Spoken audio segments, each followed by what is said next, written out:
All right, today we're going to talk about correlation, which is just basically a number that tells you how close the dots are together and in which direction they're going. So correlation is in your notes already done here, but it's denoted by the letter R.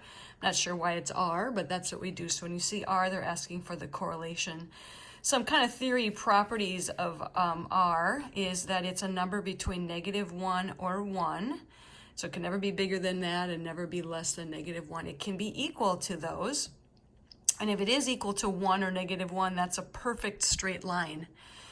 If it's 0, it's kind of just a blob of dots that have no pattern at all.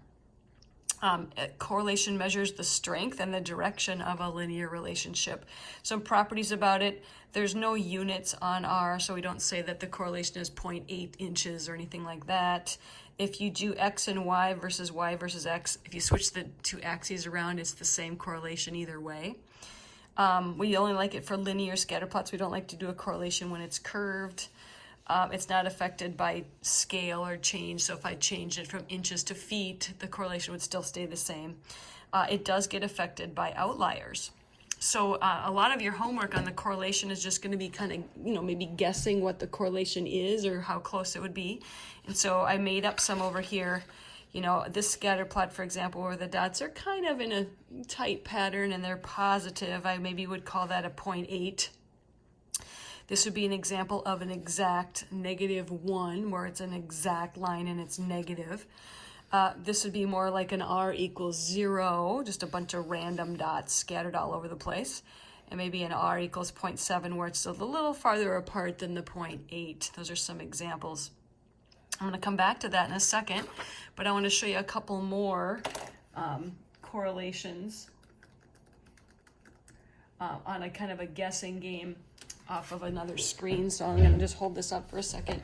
So if I have, these 4 pictures and I want to pick which numbers are the correlations, and I know some of these are kind of tight and close, but I know for sure that this one is the -1, because that's the only one where the dots are actually scattered to be negative. So I would pick that one. And then the other 3 are all positive. The tightest one would be the highest number, so that would be a 0.88. And so I have a 5.7 and a 7.8 left. So I would guess that this one's the 5.7 because it's kind of randomly scattered. And this one left with 7.8. Let's just check and see how I did. Yep, got those all right. Let's try another one here. I don't know, some of these are really, really too close together. I'll pick a new one because that one's too much. So if I look at these, I have 2 negatives and 2 positives. Oh no, 3 negatives, sorry, 3 negatives. So this one is for sure negative, but not very strong. So I'm going to pick that one as 0.29. And then this is probably the tightest one negative, so I'll go with a 0.92 negative, which means that this one is the -0.86. And then this is the only one that's positive, so 0.89. So that's how you're going to guess correlations. I'm not going to ask anything that's that tight, like an 8.6 and a 9.2 are pretty close together. Let's see what this one brings, and then this one has 2 of the same, so let me just keep going here. So for this one, I'm seeing 1 negative plot here, so that's got to be the -0.84. This one's probably the most random scatter, so 0.29. And really a 6.6 or a 6.9 are really pretty much the same. So who knows if those 2 are right. We can give that a try and see.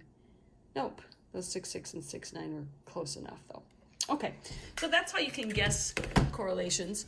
And then how do you get them on your calculator? That's my last little thing to do today. I'm gonna put those instructions back here on our notes. We're gonna go to Stat Calc number 8, and it's going to show up as R, but some of your calculators might not have it show up. So I'm going to do something quick where I have to turn the diagnostic on, and you might have to do the same. If you go to Stat Calc number 8, which is where we're going to be for this whole unit, and you say list 1, list 2, if you have 2 lists in, let's say.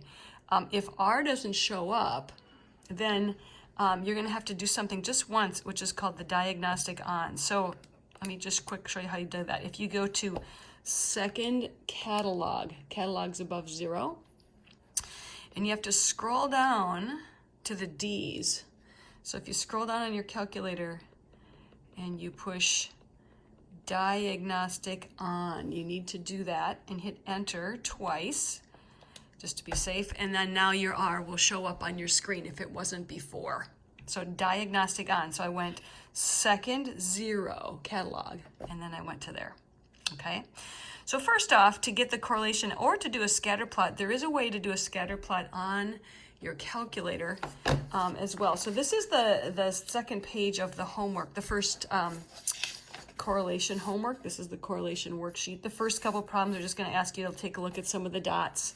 Not super difficult. But on the last page, they're going to ask you to sketch a scatter plot and then find R with your calculator. So I'm going to put this into list 1 and this into list 2, which I have already done. There they are, list 1 and list 2. Okay. And so once I do that, I can sketch a scatter plot. So when you do a scatter plot, first thing you would maybe want to do is check your y equals to make sure it's empty. Like I happen to have a random number in there right now, so make sure it's empty. And then you're going to go to second y equals, where we used to do like histograms and some other things. Make sure that first plot is on. And then the scatter plot is this first one right here. It's the first one. Looks like a scatter plot. So you're going to want to go to type and hit enter. And it probably will default to list 1 and list 2. If not, those are the 2 lists I have in. Then I'm going to hit graph. And then remember, when things don't show up, I always go zoom 9. So there's my little scatter plot. Now, when I'm asking you to sketch it on your homework, you know, I really don't need every single dot. You know, I do a sketch like that and it looks like it's kind of negative. The correlation doesn't look super strong, but maybe it's about a 0.7 or a 0.8. To get that correlation again, I'm going to go to stat calc number 8. So if I go to stat calc and I go down to number 8, list 1, comma, list 2. For now, with this, we're going to care about these other numbers eventually, but for now, all we care about is that R, and it is a negative. So R is going to be a negative 0.82 or 0.816. It depends on how many decimal places you go, but there's where you get your R off the calculator. So again, it's under stat calc number 8 after you put your 2 lists in. So I'm going to let you try that number 19 on your own. You can see how that goes. There will be an answer key, obviously, on my website. Email me with any questions.